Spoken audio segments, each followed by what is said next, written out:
Hello, and welcome to another episode of This is Rico Trying to Heal My Inner Child. I am Rico, and I'd like to remind everyone that I am not a doctor, I'm not a therapist, and I am not a medical professional in any way, just a regular person trying to navigate through life and trying to navigate what's going on here. It's still a mess. I've come a long way, but it's still a mess. Excuse me. Um, I was making videos talking about my living situations, my first apartment alone. Um, I decided to pivot and do some episodes on toxic masculinity, which one has published already, and the second one is in the works. But for this video, I want to take some time to talk about the similarities with those situations. And I'm not just talking about men, I'm talking about women as well. Now, first episode, I'm going to focus on the men in my life and the similarities I've seen with all of them throughout my life. And then in the next one, I'm going to talk about women and the similarities as well. So for this one, like I said, I'm just talking about similar behavioral traits. And it's really with the most important people in my life too, starting with my dad and my brothers, people that should have been supportive, that should have had my back, should have defended me, that should have treated everything like we were a family instead of just a bunch of people living in the same house. My dad was quite the stubborn man. Now, I've touched on this in the other videos. I've talked about my childhood. I've talked about, my interactions with my family and friends and people and just general things in my life. But I want to focus. I want to focus on my dad and my brothers and some friends and coworkers, because there was just a lot of men in my life that all had like similar behavioral traits.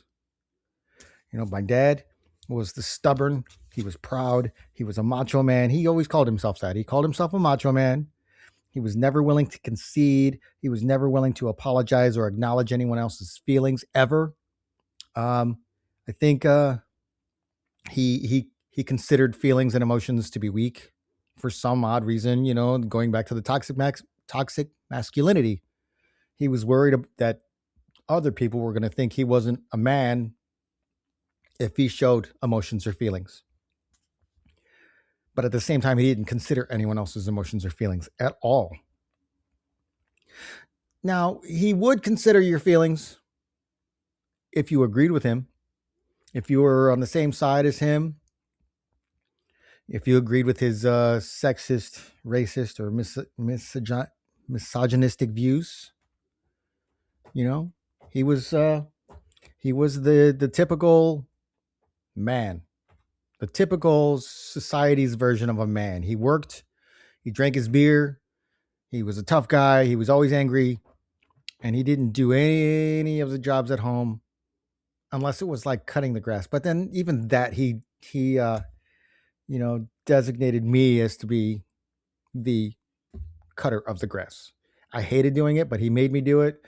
And if it wasn't perfect, he would give me a hard time. And let me tell you, it never was perfect. Never, not once in my life has he ever said, good job, or thanks for doing that. I would go and do these things that he wanted, and he would just find stuff to be angry about, no matter what it was. I could do something as a surprise for him, and he would still find something to be angry about. He never said I love you to any of us until he was older. When he was older, he started to mellow out a little, not much, but a little. But I overheard him telling one of his friends once that he never has to say I love you because he puts food on the table, and that's enough. And he meant that. He meant as long as we were eating, as long as we had shelter, that's all he had to provide. He didn't have to relate. He didn't have to, interact or anything. He just would come home, drink his beer, eat his dinner, and then watch his TV. He didn't care about what anyone else thought or anything. And it was it was quite it was quite exhausting, to be honest.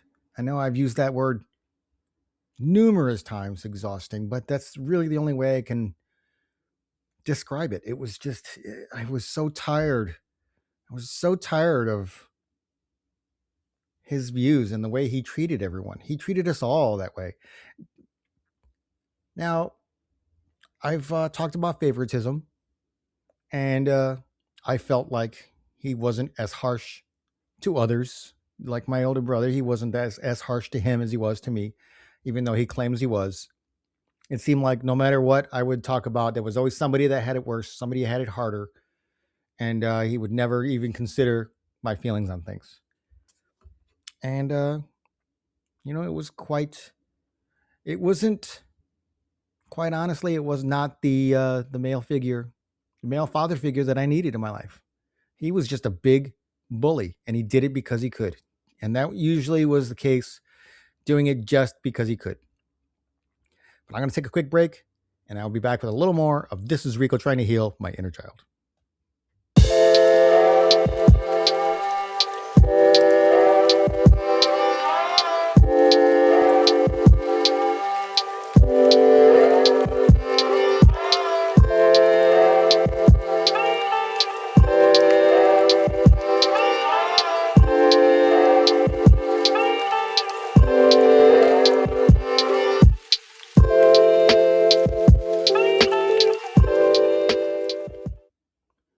Welcome back to This is Rico trying to heal my inner child. For this video, I'm talking about the topic of the similarities between most of the men in my life. Most of them, not all of them. I will say there were some good people. There were some good men in my life, good friends, good coworkers, people that didn't act this way, but there were quite a few that did. Quite a few, more than there should have been. Excuse me. But I was talking about my own dad, my old man, and how exhausting it was just being in his presence. I always had to tiptoe around. I was always afraid he was going to blow up. I was always afraid that he was just going to be mad. And he was usually. He was mad about something. He always found something to be angry about. And it could have been just me making too much noise walking across the room, and I would get yelled at. He also mocked everything that he didn't like or understand. And quite honestly, he never understood me and never even tried. So basically, everything about me was fair game to him. He made fun of my face. He made fun of my hair. He made fun of my weight. He made fun of my appearance. He made fun of the way I talked. He made fun of everything. Everything. Like I couldn't just exist without him mocking me for something. And it was frequent. It happened every single day. He kind of expected me to conform to his ways. He wanted me to listen to the music he listened to. He wanted me to dress like him. He wanted me to work like him. He wanted me to talk like him. He wanted me to be a young version of him. And that was impossible. You can't expect that from somebody. But if I didn't have the same crappy views that he had on life and people, then I was one of the ones that he didn't understand, and he was going to go against me as well. I experienced the same thing with my former father-in-law. He was the same way. He made fun of everyone. He mocked everything he didn't understand or liked. He was one of those types of people that what he liked was important, and what he didn't like didn't matter one bit.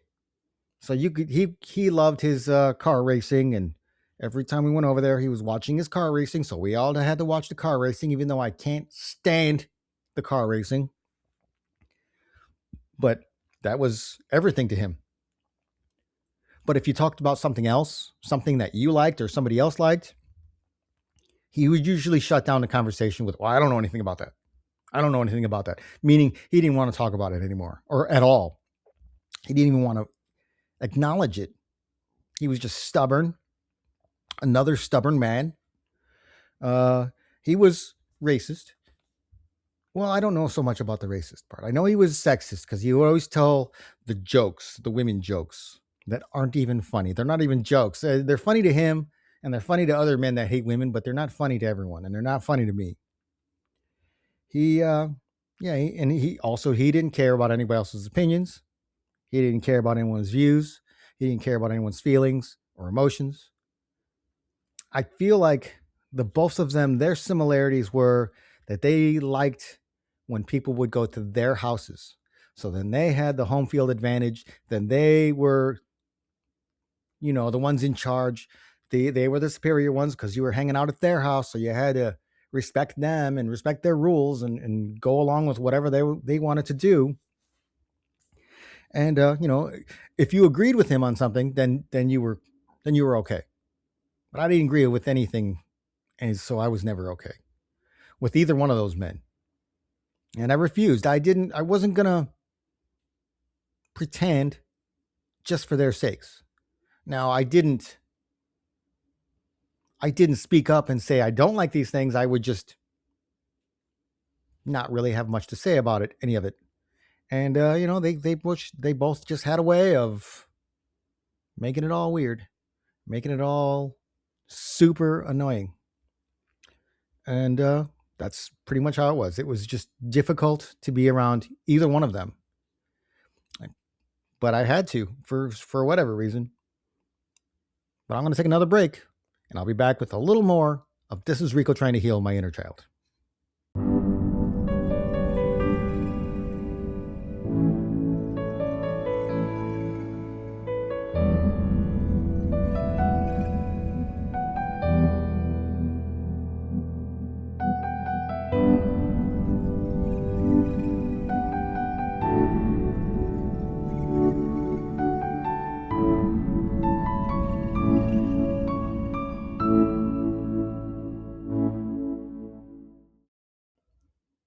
Welcome back to This is Rico trying to heal my inner child. For this video, I'm talking about the similarities between all of the men in my life, especially the important ones, the important men. They all proved to be something less than. Um, and I talked about my dad and his stubbornness. I talked about my former father-in-law and his stubbornness, and they just seem to be so similar in a lot of things. And they both seem to find me as an easy target. They really did. But I want to switch and talk about my brothers now. My brothers both pretty much ended up like him. At least they were willing to uh, entertain him and pretend. Because I know one of them was always never really quite truthful. He was always just kind of one of those types to go along with whoever, just go along with whatever's going on. So if my dad was making a racist or sexist joke, he would just go along with it, whether he agreed with it or not. He would just go along, and my dad was cool with that. And my younger brother, he was the same. He just kind of took on a lot of the traits and a lot of the behaviors. I will say that my brothers and I, we hung out a lot when we were young, and we had some really good times. So I'm not gonna pretend that it was all horrible. We had some fun, but every time we were around each other, we would have a good time until somebody would decide that they were gonna put me down or they were gonna joke about something with me. And it was always worse when the alcohol was included, and it was always included. We were always drinking back then. And they would show their obvious disdain for me. They just would jokingly say this or that about me and expect me to laugh when it would just like really irritate me, like really bad. But back then I had a hard time defending myself or standing up for myself. So most of the time I would just kind of take it, and usually I would take it until I would blow up because I couldn't take it anymore. And then I would lash out, and then they would see me as the problem, which was like a really reoccurring theme in my life. I was always the bad guy. They never they would I was always the bad guy for being angry, but they would never wonder why I was angry. Never, not once, not anyone. And they felt superior because I wasn't like them. I wasn't like the old man. I didn't drink as much as they did, so they saw that as weakness. I didn't you know, go along with things like they did, so they just didn't care about that. I would do my own thing and they didn't care about any of it. But if I did something that they enjoyed, if I talked about something they enjoyed, then it was okay. But if it was me and something they didn't really understand, then they would just blow it off every time. And when I worked, there was always a coworker that was this way. There was always a coworker that was the macho man, the one that was gonna talk down to me to make themselves feel better about themselves. And pretty much that's what all these men in my life have done. They talk down to me to make themselves feel superior, to make themselves feel good about themselves. If they're holding somebody else down, that means they're a true man and they're really proving that they're a true man, which in my eyes, if you have to hurt somebody else to make yourself feel good, then you're a weak, insecure, little tiny small-minded man. A man. I never once put someone down just to try to feel better about myself. No, not once. Now, I might have retaliated with them and said stuff back to them, but I wouldn't start any of these comments. I wouldn't start it by doing that to them. I would always have to do it in retaliation. But I'm going to take another break and I'll be back with a little more of This is Rico trying to heal my inner child.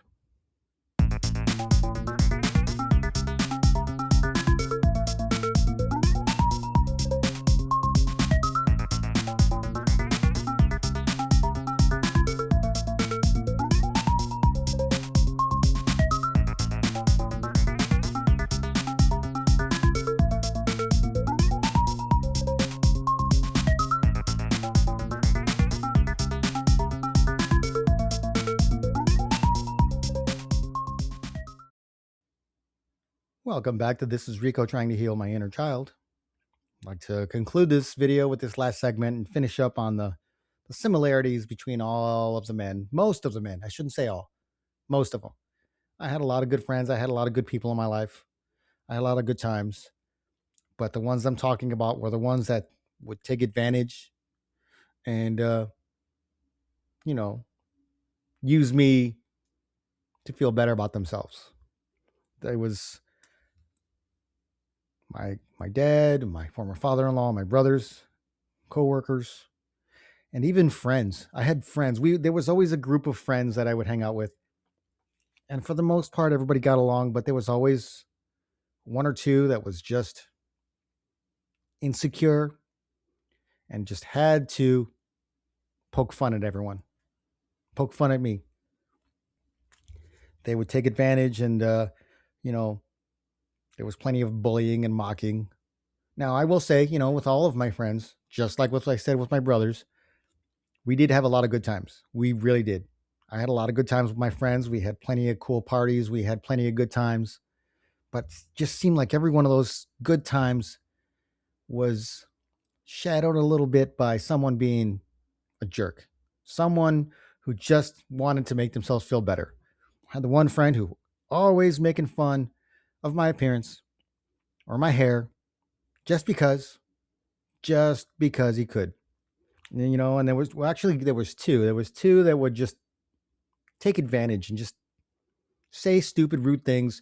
And they were joking, but it would irritate the crap out of me. And then again, I would take it until I would lash out and get super angry. And then they would like freak out because I got angry. Not even once considering the fact that they're just being jerks. And when you hit a wall and you can't take anymore, you just hit a breaking point. Or at least when I would lash out. And then I was seen as difficult. Everyone liked to pretend I had anger issues when it was never the case. Never. But it was easier for them to put the blame on me instead of taking accountability for themselves. And, all of this stuff was covered in the toxic masculinity episodes. But I just felt the need to touch down on more specific experiences, more specific stories, more specific people. Now, with my friends, I'm not going to go into detail about any of them like I could with like my dad or my brothers, but there was always somebody around that was insecure. There was always somebody around that was threatened. There was always somebody around that just didn't understand me or even try, and it was easier for them to just bully and mock than to even try to relate. And I don't understand it. And even though I grew up with that, I could have easily adopted it into my psyche and bullied people and talked down to people and acted the way I was treated, because I have seen that quite a bit. I see somebody with a jerky dad and they end up being a jerky person. Somehow I broke that generational curse somehow. Um, and they saw that as a threat. They saw that as me just not conforming and not being one of them. And if they weren't willing to accept me for who I was, then I had to take my own action and I had to distance myself from all of them, really. And as hard as it is for me to do that, as difficult it is to just have to walk away, sometimes you have to. You can't keep giving up yourself for somebody else's sake, because it doesn't get you anywhere. It doesn't do anything for you, and they really honestly just don't even care.